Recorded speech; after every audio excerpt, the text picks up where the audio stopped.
अस्सलाम वालेकुम नाज़रीन, मैं मोहम्मद असलम हुसैन सियासत की ख़बरों में आप सबका इस्तकबाल करता हूँ। दिल्ली में यौम जमहूरिया के मौके पर तारीखी लाल किले पर हुए झड़प में शामिल आकाश प्रति सिंह नाम के एक शख्स को दिल्ली पुलिस की क्राइम ब्रांच ने आज गिरफ्तार कर लिया है। इस दिन हुई झड़पों में अब तक 128 लोगों को गिरफ्तार किया जा चुका है, जबकि 44 पर FIR दर्ज की जा चुकी है।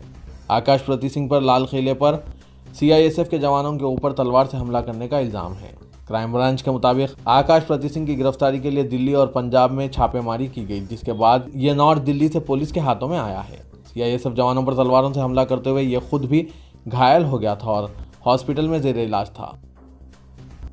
मरकजी वजीर फाइनेंस निर्मला सीतारमण ने 2021-22 के लिए बजट पेश किया है।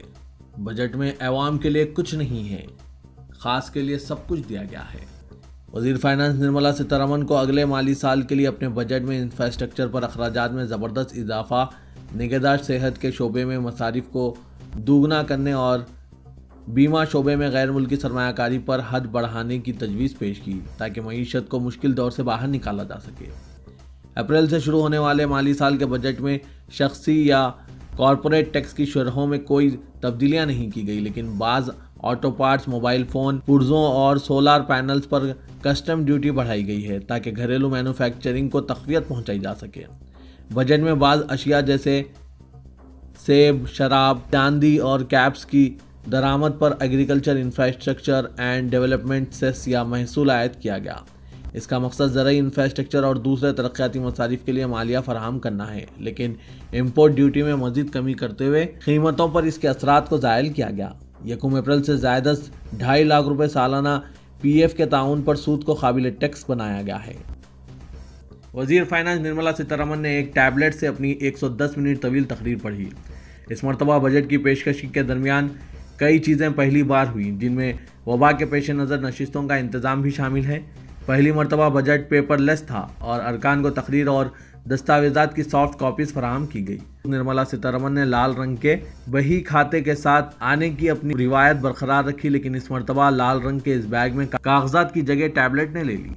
साबिक़ा मौके के बरखिलाफ वज़ीर फाइनेंस हुक्मरान बेंचों की दूसरी सफ में खड़ी थी। वज़ीर-ए-आज़म नरेंद्र मोदी ने कहा है कि मरकजी बजट में देहातों और किसानों को मरकजी अहमियत हासिल हुई और इसमें ज़रई शोबे को मजबूत बनाने और किसानों की आमदनी में इजाफे को अहमियत दी गई, जबकि ज़रई मंडियों को मजीद बाइख्तियार बनाने के लिए रुखुमात मख्तस की गई। वज़ीर फाइनेंस निर्मला सीतारमण की जानिब से बजट की पेशकशी के बाद टेलीविज़न पर पेश करदा रिमार्क्स में मोदी ने कहा कि ज़रई शोबे के लिए इसमें कई बातें शामिल हैं। किसानों के लिए कर्ज भी आसान होंगे। उन्होंने यह तबसरा एक ऐसे वक्त किया है जब 3 ज़रई क़वानीन के खिलाफ किसानों का एक गोशा एहतजाज कर रहा है। एहतजाजी किसान यूनियंस इन क़वानीन की मनसूखी का मुतालबा कर रहे हैं और हुकूमत का इसरार है कि ये क़वानीन किसानों के लिए बेहतर हैं। कांग्रेस लीडर राहुल गांधी ने मरकजी बजट 2021-22 की पेशकशी के बाद मरकज़ पर तनकीद करते हुए इल्ज़ाम लगाया है कि नरेंद्र मोदी हुकूमत हिंदुस्तान के असासे खरीबी सरमायाकारों का हवाले कर रही है। हुकूमत ने सरकारी शोबे की कंपनियों को फ़रोख्त करते हुए 1,75,000 करोड़ रुपये हासिल करने के एक मनसूबे का ऐलान किया। राहुल गांधी ने कहा कि लोगों के हाथों में नकदी थमाना भूल कर मोदी हुकूमत हिंदुस्तान के असासे अपने सरमायाकारी दोस्तों के हवाले करने के मंसूबे बना रही है। बजट की पेशकशी से कबल उन्होंने कहा था कि हुकूमत को चाहिए कि वो छोटे और औसत सनतकारों, किसानों और वर्कर्स की मदद करें और रोज़गार के मौके पैदा करें। राहुल गांधी ने निगहदाश्त सेहत के बजट में इजाफा और मुल्क की सरहदों की हिफाजत के लिए दिफाई मसारिफ में इजाफे का भी मुतालबा किया था। उन्होंने ट्विटर पर यह बात बताई। वज़ीर-ए-आज़म नरेंद्र मोदी ने 29 जनवरी को दिल्ली में इजरायली सिफारत खाने के करीब दहशतगर्दाना हमले की पुरजोर मजम्मत करने के लिए अपने इजरायली हममनसब बेंजामिन नेतन्याहू से बातचीत की और कहा कि हिंदुस्तान खातियों की तलाश और इन्हें सजा देने के लिए अपने तमाम वसाइल झोंक देगा। नेतन्याहू के साथ फ़ोन पर अपनी बातचीत के दौरान मोदी ने इन्हें यकीन दिलाया कि हिंदुस्तान इजरायली सिफारत खाना और इसके दफातर की हिफाजत व सलामती को बहुत ज़्यादा अहमियत देता है। दफ्तर वज़ीर-ए-आज़म ने एक बयान में कहा कि दोनों कायदीन ने इस तनाजुर में हिंदुस्तानी और इजरायली सिक्योरिटी एजेंसियों के दरमियान करीबी तालमेल पर इत्मीनान का इजहार किया। वज़ारत दाखिलियाती उमूर के लिए मरकजी बजट 2021-22 में 4,810 करोड़ रुपए अलॉट किए गए, जो गुज़िश्ता माली साल के मुकाबले में 805 करोड़ रुपए ज़्यादा है। वज़ीर फाइनेंस निर्मला सीतारमण की जानिब से पेश करदा बजट में वज़ारत दाखिलियाती उमूर को 4,810 करोड़ रुपए मुख्तस करने की तजवीज़ पेश की गई। माली साल 2020-21 में वज़ारत दाखिलियाती उमूर का तखमीनी बजट 5,029 करोड़ रुपए था। बाद में नज़रसानी शुदा अलॉटमेंट में 4,005 करोड़ रुपए था। वज़ारत के मुजवज़ा अलॉटमेंट में 1,378 करोड़ रुपए प्री मैट्रिक स्कॉलरशिप और 468 करोड़ रुपए पोस्ट मैट्रिक स्कॉलरशिप के लिए हैं। मरकजी बजट की सताइश करते हुए वज़ीर अक़लियती उमूर मुख्तार अब्बास नकवी ने कहा कि यह बजट आत्मनिर्भर भारत के शानदार सफर का गज़िट है। दिल्ली की सरहद पर किसानों के एहतजाजी मुकामात पुलिस छावनियों में तब्दील हो गए क्योंकि सिक्योरिटी को चौकस और रुकावटों में इजाफा कर दिया गया है। मरकज के नए ज़रई क़ानून के खिलाफ एहतजाज करने वाले मुजाहिरीन की नकल व हरकत पर मजीद तहदीदात आयद करने के लिए मजदूरों को पुलिस अमले की निगरानी में सिंगू सरहद से मरबूत असल शायरा की रुकावटों की 2 कतारों के दरमियान आहनी सलाखें गाड़ते हुए देखा गया। दिल्ली हरियाणा सरहद पर हाईवे के एक और हिस्से को एक आर्जी सीमेंट की दीवार के तौर पर अमलन बंद कर दिया गया है। दिल्ली उत्तर प्रदेश सरहद पर गाजीपुर में गाड़ियों की नकल व हरकत रोकने के लिए हम्मा पड़ती रुकावटें खड़ी की गई है। नेज़ पैदल राहरों को रोकने के लिए खारदार तार नस्ब किए गए हैं। सैकड़ों सिक्योरिटी अरकान बशमुल पीएसी और रैपिड एक्शन फोर्स के जवानों को चौकस रखा गया है और सूरत हाल की निगरानी के लिए ड्रोन्स का इस्तेमाल किया जा रहा है। किसान तंजीमों ने ऐलान किया है कि 6 फरवरी को मुल्क गैर चक्का जाम किया जाएगा, जिसके दौरान वो एहतजाज के मुकामात पर इंटरनेट बंद करने और ओहदेदारों की जानिब से की जाने वाली हरासानी और दीगर मसाइल पर एहतजाज के लिए 3 घंटों तक कौमी और रियासती शाहराहें ब्लॉक कर देंगे। यूनियन कायदीन ने सिंगू सरहद पर एक प्रेस कॉन्फ्रेंस से खिताब करते हुए बताया कि वो 6 फरवरी को दोपहर 12 बजे से दोपहर 3 बजे के दरमियान सड़कें बंद कर देंगे। उन्होंने ये भी इल्ज़ाम लगाया कि मरकजी बजट में किसानों को नज़रअंदाज किया गया और एहतजाज के मुकामात पर पानी और बिजली की सप्लाई रोक दी गई है। म्यांमार की फौज ने बगावत कर दी और नोबेल इनाम याफ्ता आंग सान सूची के बशमूल कई सीनियर सियासतदानों को हिरासत में ले लिया।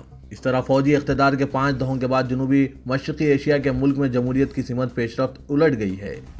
फौज के टेलीविज़न पर यह ऐलान करते हुए कहा गया कि कमांडर इन चीफ जनरल मैंग आंग लेंग 1 साल के लिए मुल्क के इंचार्ज होंगे। बयान में कहा गया है कि यह बगावत ज़रूरी है क्योंकि हुकूमत ने नवंबर के इंतखाबात में धांधलियों से मुतालिक फ़ौज के दावों पर कोई कार्रवाई नहीं की।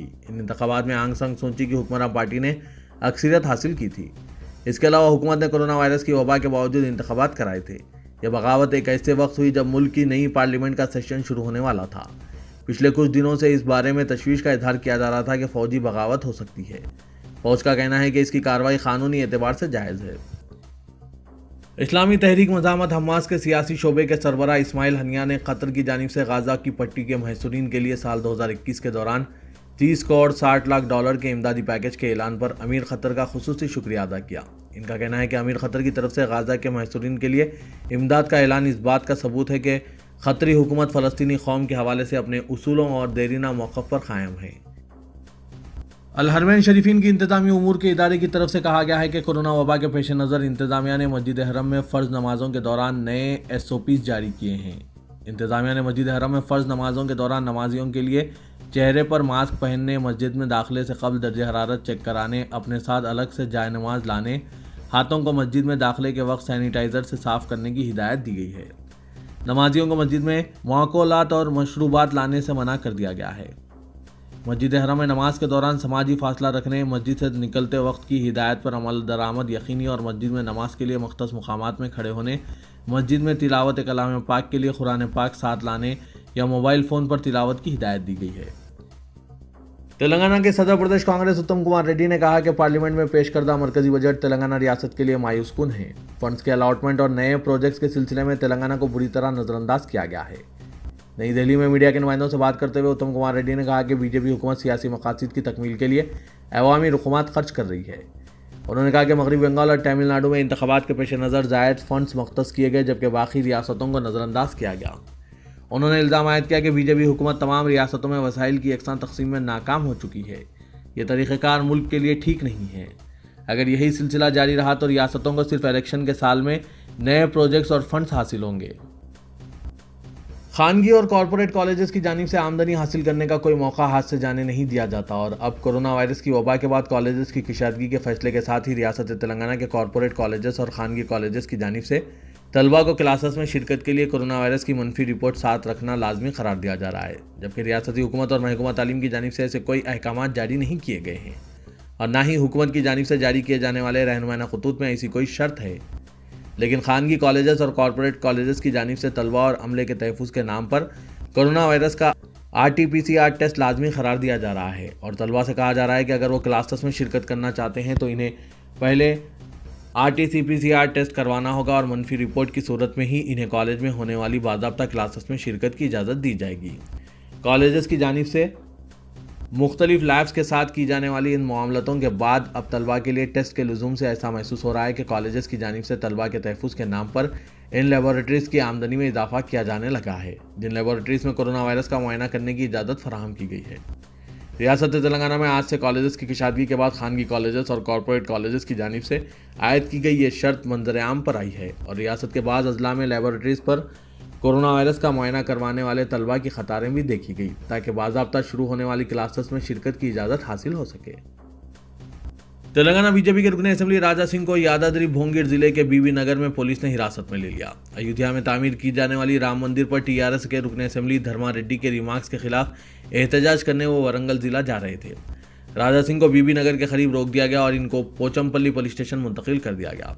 इस मौके पर पुलिस स्टेशन के करीब हल्की कशीदगी देखी गई क्योंकि इनके हामियों और बीजेपी के कारकुनों ने इनको रिहा करने का मुतालबा करते हुए एहतजाज किया।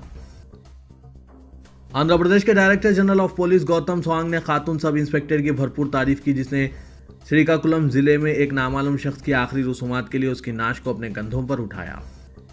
कासीबुगा म्यूनसिपलिटी श्रीकाकुलम के पालासा इलाके के गांव आदिवी कटोरों के खेतों में नामालूम शख्स की नाश दस्तियाब हुई। इसकी आखिरी रसूमात अंजाम देने के लिए खातून सब इंस्पेक्टर सुरेशा ने उसकी नाश को 2 किलोमीटर तक अपने कंधों पर उठाया। नामालूम शख्स की शिनाख्त ना हो सकी और देहातों ने नाश लेने से इनकार कर दिया। पुलिस यूनिफॉर्म में सुरेशा ने धान के खेतों में से सख्त मुश्किलात में नाश को अपने कंधों पर उठाया, जबकि मुकामी अफराद ने इन्हें ऐसा करने से रोकने की भी कोशिश की, लेकिन सुरेशा ने जज्बा इंसानी के तहत नामालूम शख्स की आखिरी रसूमात अंजाम देने के लिए ललिता चैरिटेबल ट्रस्ट तक नाश को पहुंचाने में मदद की। हैदराबाद में कई सालों के बाद आवारा कुत्तों की बहुतात ने अवाम के लिए मसाइल खड़े कर दिए हैं। शहर के कई इलाकों में आवारा कुत्तों की जानिब से तनहा जाने वाले अफराद को निशाना बनाने के वाक़यात पेश आ रहे हैं। शहर के कई इलाकों में आवारा कुत्तों की कसरत के नतीजे में अवाम बिलखुसूस ख्वातीन में खौफ व दहशत का माहौल पाया जा रहा है। हालिया अरसे में कई अफराद कुत्तों के हमले में जख्मी हुए, जबकि बहादुरपुरे के असद बाबा नगर में एक 8 साल लड़का कुत्तों के हमले में हलाक हो गया। आईनी शाहिदीन के मुताबिक लड़का हफ्ते की शाम अपने दोस्तों के साथ खेल रहा था। खुले मुकाम पर मौजूद चंद आवारा कुत्तों ने इसे दबोच लिया। ज़राए के मुताबिक लड़के को शदीद जख्म आया और वो बरसर मौका फौत हो गया। लड़के के वालिदैन तलाश करते हुए खुले मुकाम पर पहुंचे तो उन्होंने अपने बच्चे को मुर्दा पाया। इस बात की वजाहत नहीं की गई कि दीगर बच्चे किस तरह बच निकलने में कामयाब हुए। पुलिस ने इस मामले की जांच शुरू कर दी है, जबकि मुकामी अफराद की नाराज़गी को देखते हुए ग्रेटर हैदराबाद म्यूनसिपल कॉरपोरेशन के हुक्काम ने आवारा कुत्तों के खिलाफ मुहिम शुरू की है। जानवरों के तहफ़्फ़ुज़ से मुतालिक जहदकारों ने इल्ज़ाम आयद किया कि हुकूमत शहर में कुत्तों की आबादी में इजाफे को रोकने में नाकाम साबित हुई। ज़राए के मुताबिक रोज़ाना तकरीबन 40 ऐसी शिकायतें मौसूल होती हैं जिनमें आवारा कुत्तों के हमले में शहरियों के ज़ख्मी होने का मामला मंजर-ए-आम पर आता है।